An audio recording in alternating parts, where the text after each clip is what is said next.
అందరికీ నమస్కారం. Welcome to our YouTube channel అనగనగా ఓ కథ. మంచి కథలు వినడానికి మా ఛానల్ను తప్పకుండా సబ్స్క్రైబ్ చేయండి. అలాగే మీ ఫ్రెండ్స్ అండ్ ఫ్యామిలీకి షేర్ చేయండి.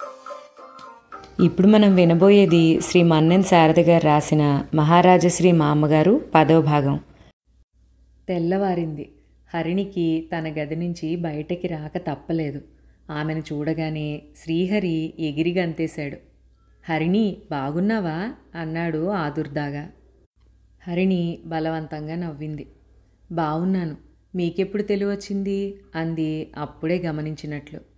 తెల్లవారుజామున చచ్చి బతికాను అంటున్నారు అందరూ. ఇదంతా నీ అదృష్టం.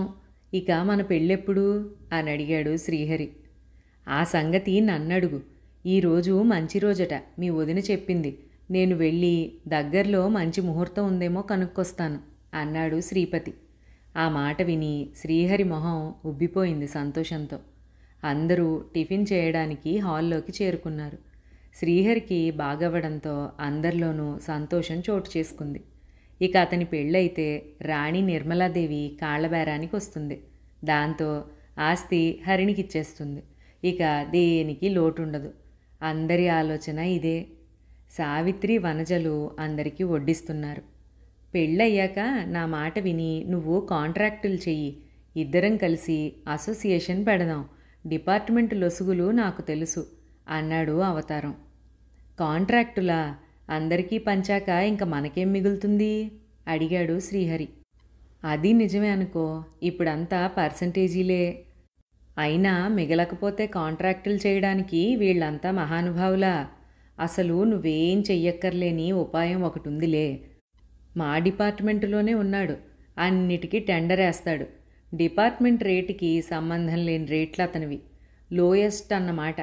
ఇంకా సాయంత్రం టెండర్లు తెరిచే టైంకి అరగంట ముందు ఆఫీస్లో గోడెక్కి కూర్చుంటాడు. నిజంగా పనిచేద్దాం అనుకున్న వాళ్ళు ఇతనితో ఏ 10-25 బేరమాడి డబ్బిచ్చి ఇతన్ని విత్డ్రా చేయిస్తారు. అలాగే లక్షలు సంపాదించాడు. 2 సినిమా హాళ్ళు కట్టాడు అన్నాడు అవతారం గొప్పగా. మీతో నా కాంట్రాక్టులు వద్దులేండి. ఆ అనార్కలి సమాధులు మా అన్నయ్య చేత కూడా కట్టించాలనా అంది శ్రీలక్ష్మి. అనార్కలి సమాధులేమిటి అని అడిగాడు శ్రీహరి ఆశ్చర్యంగా. ఈయన గారి ఘనకార్యం నీకు తెలియదుగా అంటూ జరిగిందంతా వివరంగా చెప్పింది శ్రీలక్ష్మి. అందరూ మళ్ళీ గొల్లుమని నవ్వారు. హరిణి కూడా వాళ్లతో శృతి కలిపి వీధి గుమ్మం వైపు చూసింది. విప్లవం, ఆ వెనకాల చంటిపిల్లతో మేరీ సుడిగాలిలా లోపలికి వచ్చేశారు. హరిణి పని ఉన్నట్లు లోపలికి వెళ్ళిపోయింది. విప్లవాన్ని చూసి షాక్ కొట్టినట్లు అయిపోయారు అందరూ. మీరా అన్నాడు శ్రీపతి నిర్ఘాంతపోతూ. మేరీని, ఆమె చేతిలోని చంటిపాపని చూసి శ్రీహరి షాక్ కొట్టినట్లు అయిపోయాడు. నేనే. ఇతను స్పృహలోకి రాగానే నాకు కబురు చెయ్యండి అని చెప్పారా మరి అంది విప్లవం ఘాటుగా. ఏది, వాడికి స్పృహొచ్చి కొన్ని గంటలు కూడా కాలేదు. అప్పుడే మీకెవరు చెప్పారు అన్నాడు శ్రీనాథ్. నేను విప్లవాన్ని. ఏ విషయమైనా ఇట్టే పట్టేస్తాను. నాకు టోపీ పెట్టాలని ప్రయత్నించకండి. ఇదిగో అమ్మాయి, ఇంకా ఇదే నీ ఇల్లు. అతను నీ భర్త. కథ ఏమైనా అడ్డం తిరిగితే నాకు ఫోన్ చేయి. తూర్పుగోదావరి జిల్లాలోని ఆడజనం అంతా కలిసి ఈ ఇంటి మీద పడతాం. అఖండ గోదావరి కన్నా ఆడజనం శక్తి ఎంతో వీళ్ళకి తెలుస్తుంది. చంటిది జాగ్రత్త. ఈ బుట్టలో పాల డబ్బా ఉంది. టైంకి పాలు పట్టు, వస్తాను అంటూ వెనుదిరిగింది విప్లవం. విప్లవం వెళ్ళగానే మేరీ శ్రీహరి దగ్గరికి వెళ్ళింది. ఏమండి, మీకు ఎలా ఉంది? మీకు బాగుండాలని నేను యేసుప్రభుకి ఎన్నో ప్రార్థనలు చేశానండి. ఇది మన పాప, ఇటు చూడండి అంది వేడికోలుగా. శ్రీహరి పాప వైపు చూశాడు. పాప బోసిగా నవ్వింది, చేతులూపి కేరింతలు కొడుతూ. ఒక్క క్షణం కూతుర్ని చూసి ప్రాణం లాగింది శ్రీహరికి. తాను నవ్వబోయాడు. సరిగ్గా అప్పుడే అక్కడికి హరిణి వచ్చింది, ఏమీ ఎరగనట్లుగా. హరిణిని చూసి అందరూ మొహామొహాలు చూసుకున్నారు, ఏం చేయాలో దిక్కుతోచక. ఎవరి పాప చాలా బాగుంది అన్నాడు శ్రీహరి. ఎవరి పాపేంటి, మన పాపేనండి అంది మేరీ అమాయకంగా. మన పాపేమిటి, మీరెవరసలు అన్నాడు మేరీ వంక చిరాగ్గా చూస్తూ. చాలా బాగుందండి. నన్నే మర్చిపోయారా? మీరు నన్ను ప్రేమించలేదు? ఈ ఉంగరం నా చేతికి పెట్టి పెళ్లి చేసుకోలేదు అంది మేరీ వాపోతూ. పెళ్ళి ఉంగరమా? ఎవరిని చూసి ఎవరనుకుంటున్నారో? మీరసలు నాకు తెలియనే తెలియదు అన్నాడు శ్రీహరి చాలా ఖచ్చితంగా.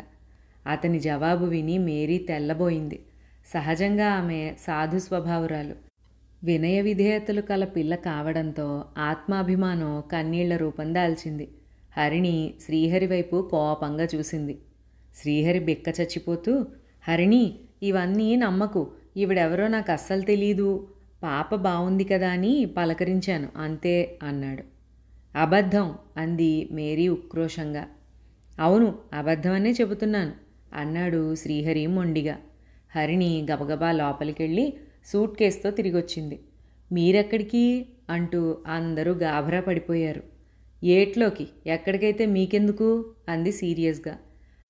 అంటే మీరిదంతా నమ్ముతున్నారా అంటూ దీనంగా అడిగాడు శ్రీహరి. ఏ ఆధారం లేకుండా ఒక ఆడపిల్ల బిడ్డను చంకనేసుకుని మీ దగ్గరకొచ్చి మీరే నా భర్త అని చెబుతుందా అంది హరిణి తిరిగి కోపంగా. అలా నమ్మేసి జాలిపడిపోకండి మరి. ఈ కలియుగంలో ఆడవాళ్ళు అసాధ్యులుగా మారిపోయారు. డబ్బున్నవాణ్ణి చూస్తే ఎంత నాటకానికైనా సిద్ధపడిపోతున్నారు. ఈవిడ ఆ బాపతే. మావాడు ఎర్రగా బుర్రగా ఉన్నాడు, పైగా జమీందారీ బిడ్డ అని ఆశపడింది పాపం అన్నాడు శ్రీనాథ్ కసిగా. మేరీ అభిమానంగా అతని వైపు చూసింది. మీరు పెద్దవారు, ఇంత అన్యాయంగా మాట్లాడడం తగదు అంది బాధగా. చాలా బాగా నటిస్తున్నావు, సినిమాల్లో ప్రయత్నించకూడదు అంది శ్రీలక్ష్మి వెటకారంగా. ఆపండి, మొదటి మీ ఇంటి పరిస్థితులు పద్ధతులు నాకు కాస్త అనుమానం కలిగించిన శ్రీహరి గారి మీద ప్రేమ కొద్దీ నా మనసుని సరిపెట్టుకున్నాను. ఇంకా ఇంత జరిగాక నేను ఇక్కడ ఉండటం అవమానకరం.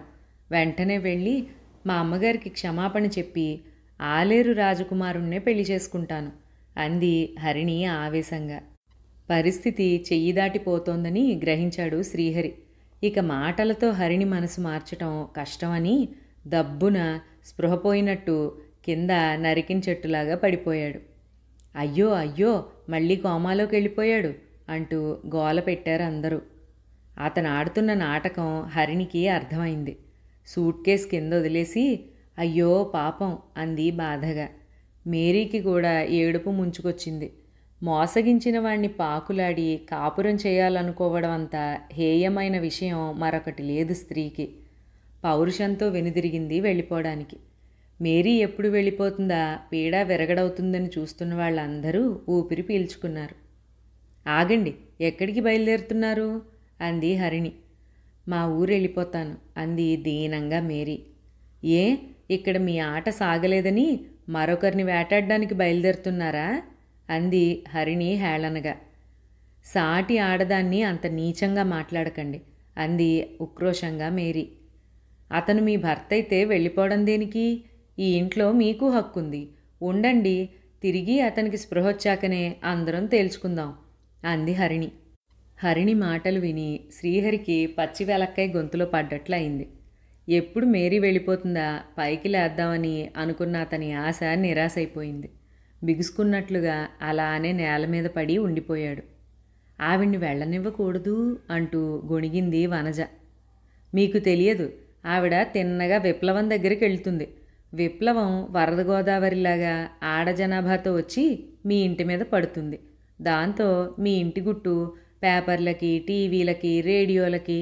ఆపండి ఆపండి, వాడికి స్పృహొచ్చే వరకు ఈవిడ కూడా ఇక్కడే ఉంటారు అన్నాడు శ్రీపతి కలగజేసుకుంటూ. శ్రీహరిని అందరూ కలిసి మంచం మీదికి మోశారు.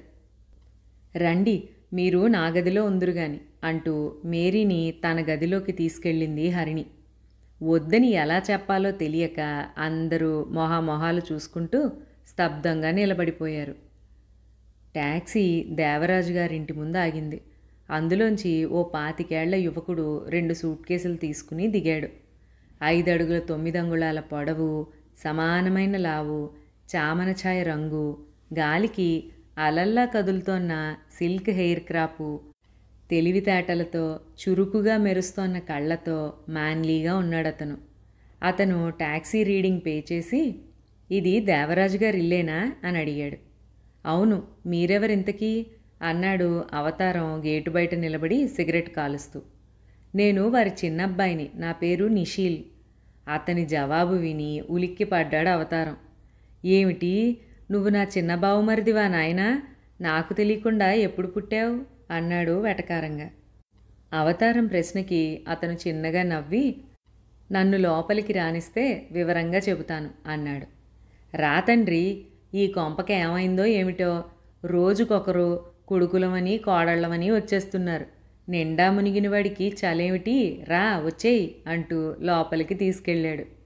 నిషీల్ అవతారం వెంట లోపలికి వెళ్ళగానే హాల్లో కూర్చున్న అందరి చూపులు నిషీల్ మీద పడ్డాయి. అతను అందరినీ చిరునవ్వుతో చూసి నమస్కారం పెట్టాడు. అందరూ అసంకల్పితంగానే నమస్కారం చేశారు అతనికి.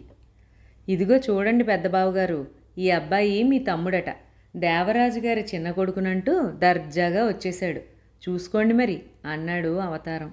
ఆ జవాబు విని అందరూ తెల్లబోయారు. అవునండి, నేను మీ తమ్ముణ్ణే. నాన్నగారు రోజులప్పుడే నన్ను వేరొకరికి దత్తత ఇచ్చేశారు. అందువల్ల నా గురించి చెప్పి ఉండకపోవచ్చు. నేను చదువురీత్యా ఇంతకాలం అమెరికాలో ఉన్నాను. నా దురదృష్టం కొద్దీ నా తల్లిదండ్రులిద్దరూ ఒక్కసారే రైలు ప్రమాదంలో మరణించడం జరిగింది. వారికి అంత్యక్రియలు జరిపించి మిమ్మల్ని చూద్దామని ఇక్కడికి వచ్చాను అన్నాడు. అంటే ఉందామనా అని అడిగాడు శ్రీపతి. కొంతకాలం తిరిగి నేను అమెరికా వెళ్ళిపోతాను. అది నిజమని నమ్మకం ఏమిటి అని అడిగింది సావిత్రి. మీరు పెద్ద వదిన గారా అంటూ నిషీల్ ఎదురు ప్రశ్న వేశాడు. బాగానే వరసలు కలుపుతున్నాడే అంటూ సాగదీసింది శ్రీలక్ష్మి. ఉన్న వరసలే కానీ కొత్త వరసలు కావుగా, ఇంతకీ వదిన గారికి నమ్మకం కలిగించాలి అంతేగా అంటూ అతను సూట్ కేస్ తెరిచాడు. అందరూ అందులోకి ఆసక్తిగా తొంగి చూశారు. అందులోని వస్తువులు ఒక్కొక్కటి తీసి బయట పెట్టి, పెద్ద వదిన గారు, మీరు పాడేరు దివాను గారు అమ్మాయి కదా, ఆ మేకప్ కిట్ మీకోసం. చిన్న వదిన గారు, మీకు వంటలో సహాయపడటానికి ఈ రైస్ కుక్కర్ మీకు. అక్కయ్య గారు, తమకి అమెరికన్ డైమండ్ నెక్లెస్. పెద్దన్నయ్యకి రిస్ట్ వాచ్, చిన్నన్నయ్యకి షేవర్, అవతారం బావగారికి ట్రాక్ సూట్ అంటూ ఎవరికిష్టమైనవి వారికి అందజేశాడు నిషీల్. బహుమతులతో అందరి మొహాలు పుచ్చ పువ్వుల్లా వికసించాయి. అది సరేనయ్యా మరిది, ఎక్కడో పెరిగిన నీకు మా అభిరుచులు ఎలా తెలిసాయి అని క్రాస్ ఎగ్జామిన్ చేసింది సావిత్రి. నాన్నగారు ఇక్కడున్నప్పుడు నా దగ్గరికి ప్రతీ నెల వచ్చేవారు, అన్నీ చెబుతూ ఉండేవారు. అయితే నీకు అన్నయ్యలిద్దరేనా అని అడిగింది వనజ.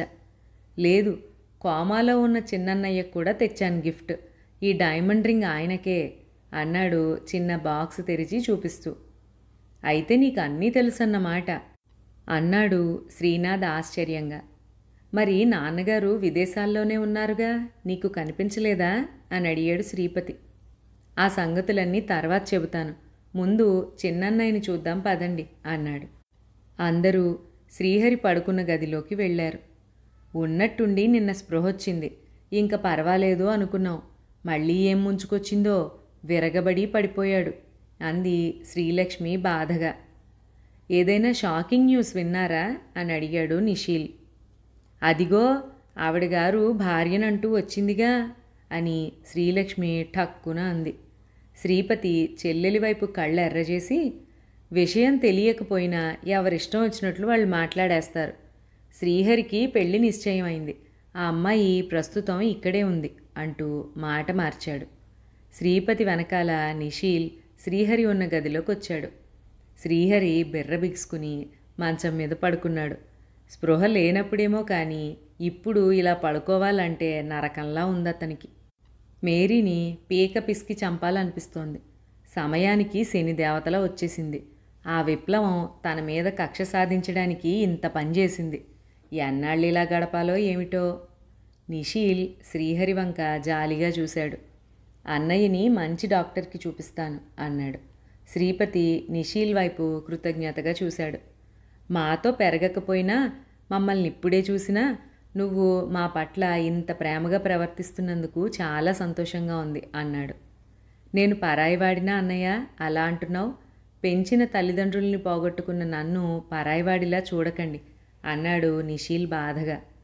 అయ్యో, నిన్ను బాధ పెట్టినట్లున్నాను. సారీ. రా టిఫిన్ చేద్దువు గాని.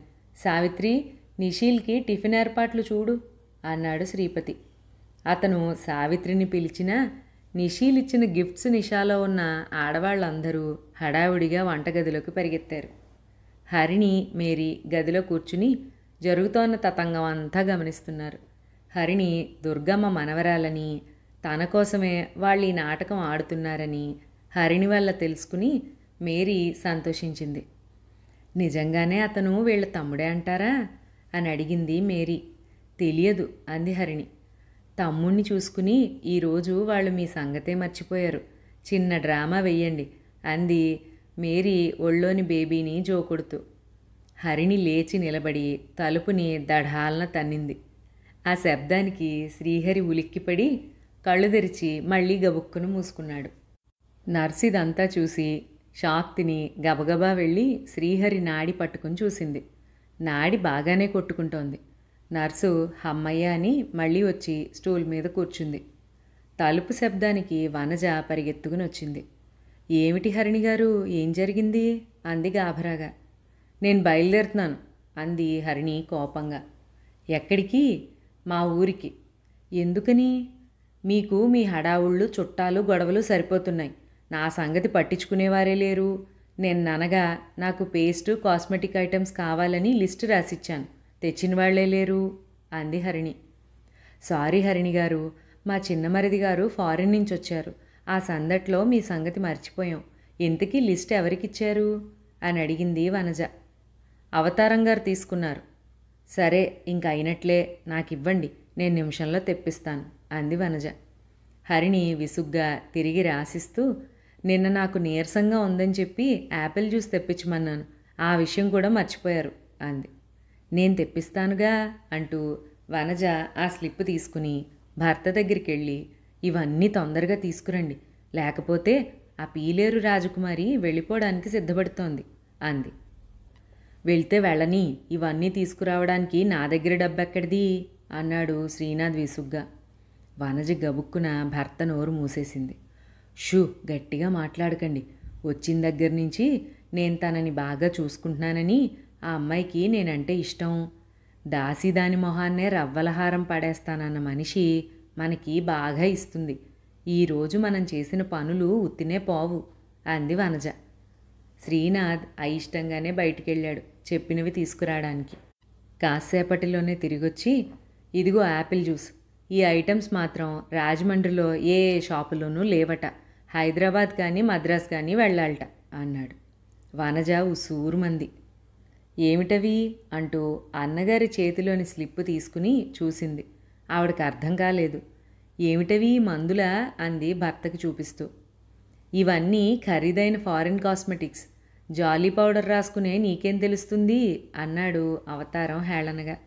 అవును, మీలాగా సమాధులు కట్టే ఇంజనీర్ని కట్టుకున్నాక నేను జాలీ పౌడర్ రాసుకోక ఏం చేస్తాను అంది శ్రీలక్ష్మి ఘాటుగా.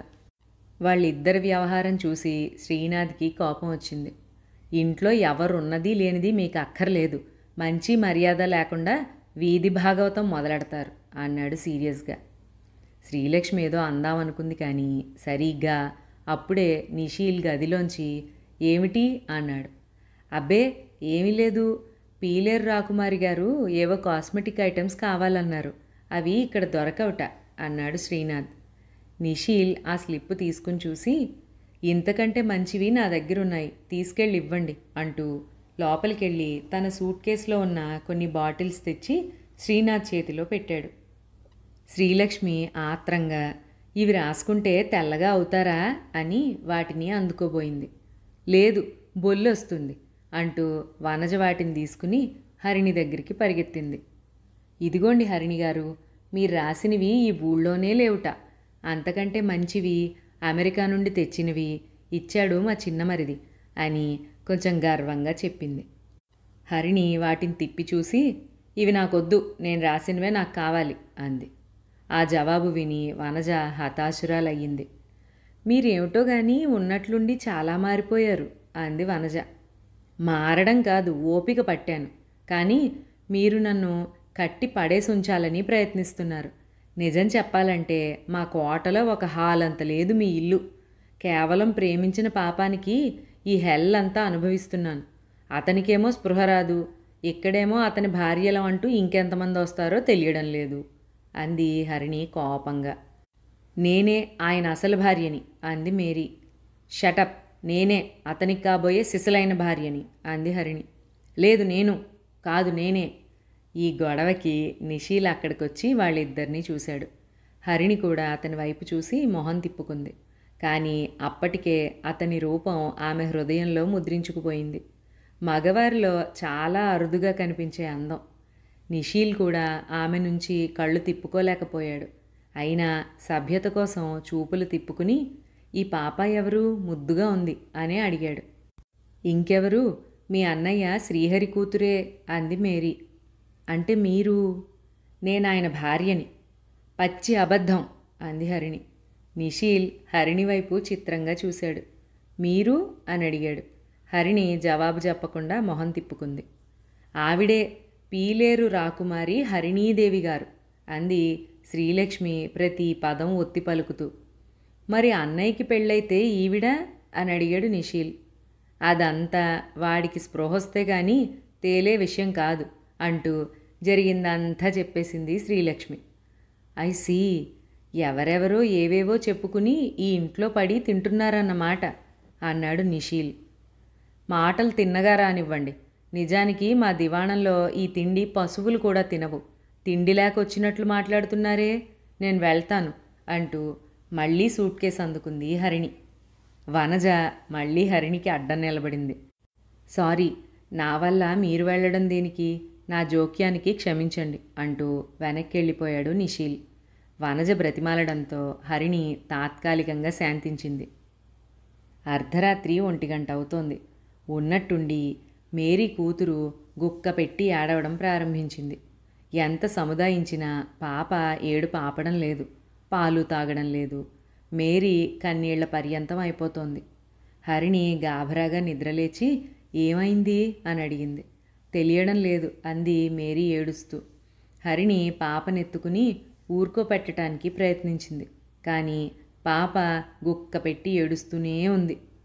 ఏదో నొప్పి అనుకుంటాను, డాక్టర్ దగ్గరికి తీసుకెడదాం అంది. ఇంత రాత్రి ఎక్కడికని తీసుకెళ్తాం అంది మేరీ భయంగా. భయం లేదు, దగ్గరలోనే పిల్లల హాస్పిటల్ ఒకటి ఉంది. ఆ డాక్టర్ హస్తవాసి చాలా మంచిది, ఎప్పుడు వెళ్ళినా చూస్తుంది అంది హరిణి. మేరీ హాల్లోకి తొంగి చూసింది. అక్కడ అవతారం సోఫాలో కొండ చిలువలాగా పడుకుని నిద్రపోవడం కనిపించింది. అవతారం ఉన్నాడు అంది గుసగుసగా. పాప ఏడిస్తేనే ఈ ఇంట్లో ఎవ్వరూ లేవలేదు, ఇంకా తాగుబోతేం లేస్తాడు అని పాపని ఎత్తుకుంది హరిణి. ఇద్దరూ హాల్లోంచి బయటకొచ్చి గేటు దాటుతూ ఉండగా, ఆడవాళ్ళిద్దరూ అర్ధరాత్రి అలా వెళ్ళిపోవడమేనా అన్న మాట వినిపించి ఉలిక్కిపడ్డారు. టార్చ్ లైట్తో నిషీల్ నిలబడున్నాడు వాళ్ల పక్కన. పాపకు నొప్పిగా ఉంది అంది మేరీ. పదండి నేను వస్తాను అంటూ వాళ్లతో బయలుదేరాడతను. 100 గజాల దూరంలోనే రాధాకృష్ణ చిల్డ్రన్స్ నర్సింగ్ హోమ్ ఉంది. ఏదో ఎమర్జెన్సీ కేసు అటెండ్ అయ్యి మేడ మీద ఇంట్లోకి వెళ్ళబోతున్న డాక్టర్ వారిని చూసి ఆగింది. హరిణి చేతిలో ఏడుస్తోన్న పాపను చూసి ఏమైంది అని అడిగిందామె. తెలియడం లేదు డాక్టర్, ఒకటే ఏడుస్తోంది అంది మేరీ. పాపని లోపలికి తీసుకురమ్మని బల్ల మీద పడుకోపెట్టి కడుపు నొక్కి చూసి ఈరోజు మోషన్ అయిందా అని అడిగింది డాక్టర్. లేదన్నట్లుగా తలూపింది మేరీ. అది సంగతి, మరేం భయం లేదు అంటూ పాపకి మిల్క్ ఆఫ్ మెగ్నీషియా పట్టించి కూర్చోబెట్టింది. పావుగంట తర్వాత పాప కోలుకుంది, ఆడటం మొదలుపెట్టింది. ఇంకేం పర్వాలేదు, తీసుకెళ్ళండి అని చెప్పింది డాక్టర్. హరిణి డాక్టర్కి థ్యాంక్స్ చెప్పింది. ముగ్గురు కలిసి తిరిగి ఇంటికొచ్చారు. థ్యాంక్స్, చాలా సాయపడ్డారు అంది హరిణి. నాకొకటి మాత్రం చాలా తమాషాగా అనిపిస్తోంది అన్నాడు నిషీల్ నవ్వుతూ. మీ ఇద్దరూ ఒకే వ్యక్తి కోసం పోటీ పడుతున్నారు, కానీ కష్టంలో మాత్రం అక్క చెల్లెళ్ళలా ఒకరికొకరు సాయం చేసుకుంటారు. ఒకవేళ అవసరమైతే ముందు ముందు కూడా ఇలానే రాజీపడి బతికేద్దామనా? ఇంపాసిబుల్ అంటూ అరిచింది హరిణి ఆవేశంగా. మేరీ నిషీల్ కూడా ఆమె వైపు చిత్రంగా చూశారు. రోడ్డు మీదే తనలా ఆవేశపడటం కొంచెం సిగ్గనిపించింది హరిణికి. సాటి మనిషి పట్ల ప్రేమ, కరుణ, సహాయపడే గుణం లేనివారు నా దృష్టిలో మనుషులే కారు, అలానే ఆత్మాభిమానం లేనివారు కూడా అంది హరిణి చిన్నగా. రాజకుటుంబాల్లో ఈ లక్షణాలు అంతగా ఉండవే. నేను దివాణంలో పుట్టి పెరిగినా ఎక్కువ కాలం చదువు నెపంతో బయటే ఉన్నాను. మానవతావాదం నాకు చాలా నచ్చుతుంది అంది. కానీ పొద్దున్న మీరు చాలా అహంభావంగా ప్రవర్తించిన సంగతి గుర్తుందా మేడం? నిషీల్ ప్రశ్నకి ఉలిక్కిపడింది హరిణి. అతను తనని శ్రద్ధగా పరిశీలిస్తున్నాడన్న సంగతి ఆమె గ్రహించింది. ఒక్కోసారి మనిషి తన కంట్రోల్ తప్పడం సహజం కదా అంటూ తప్పించుకుంది. హాల్లోకి వచ్చాక వస్తాను, అవసరమైతే పిలవండి అంటూ నిషీల్ తన గదిలోకి వెళ్ళిపోయాడు. అవతల ఏలేరు నుంచి వచ్చిన దగ్గర నుంచి దుర్గమ్మకు మనసులో లేదు. తమ కోట అలాంటి దుస్థితిలో ఎన్నో ఏళ్లుగా ఉన్న విషయమే తనకి తెలీదు. దేవరాజు ఏమయ్యాడో, ఎందుకు అంత అర్జెంటుగా దివాణం వదిలేసి అంతర్ధానమయ్యాడో ఎవ్వరూ చెప్పడం లేదు. ఆస్తిపోతే పోయింది, ఉన్నదానితో తను తన మనవరాలు సుఖంగానే బతుకుతున్నారు. అనవసరంగా పగ సాధించాలనే దుర్బుద్ధితో ఆ రొంపిలోకి తిరిగి అడుగుపెట్టింది తను. ఒక కొస దొరికింది కదా, మరొక కొస దొరికి తీరుతుందనే నమ్మకంతో ముందుకు నడిచింది. కానీ అవతల కొస దొరక్కపోగా తానే ఊబిలోకి కూరుకుపోతోందేమో తెలియటం లేదు. తాను కూరుకుపోతే పర్వాలేదు, పెళ్లి చేసుకుని హాయిగా భర్తతో కాపురం చేసుకోవాల్సిన పిల్లని పద్మవ్యూహంలో దింపింది. తనకు అస్సలు బుద్ధి లేదు. ఇలా ఆలోచించిన కొద్దీ మనసు బరువెక్కిపోతోంది. దుఃఖం తన్నుకొస్తోంది.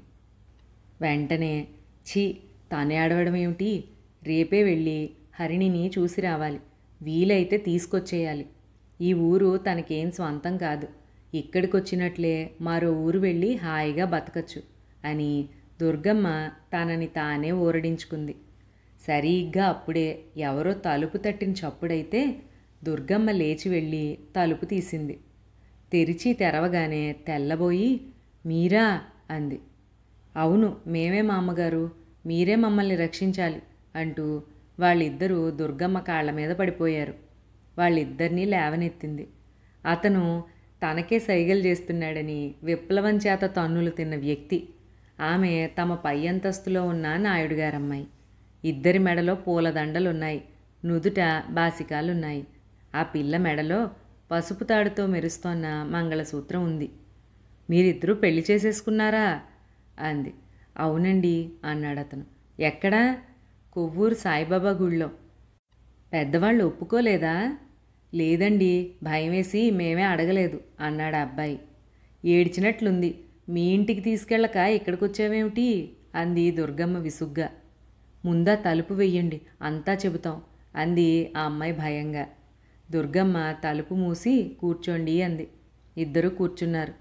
ఆనందంగా ముసిముసిగా చిరునవ్వులు చిందిస్తూ ఒకరినొకరు ఓరగా చూసుకోవాల్సిన పిల్లలిద్దరూ ఆందోళనతో భయంగా కంపిస్తున్నారు. దుర్గమ్మ వాళ్ళిద్దరికీ కాఫీ తెచ్చి ఇచ్చింది. కాఫీ తాగడం ముగించాక ఇప్పుడు చెప్పండి, మీరిద్దరూ జీవితకాలం ప్రేమగా స్నేహంగా బాధ్యతగా బతుకుతారా అని అడిగింది. తప్పకుండా, మీకు ఆ సందేహం అక్కర్లేదు. వీళ్ళ నాన్నగారు మమ్మల్ని చంపుతామంటున్నారట అన్నాడు అబ్బాయి భయంగా. ప్రేమ కోసం చావండి, భయం దేనికి అంది. వాళ్ళిద్దరూ దుర్గమ్మ వైపు దైన్యంగా చూశారు. ఒరే పిచ్చి ముద్దుల్లారా, అరిచే కుక్కలు కరవ్వురా, మీరిద్దరూ కాసేపు ఆ గదిలో రెస్ట్ తీసుకోండి, నేను విప్లవంతో మాట్లాడొస్తాను అంది దుర్గమ్మ.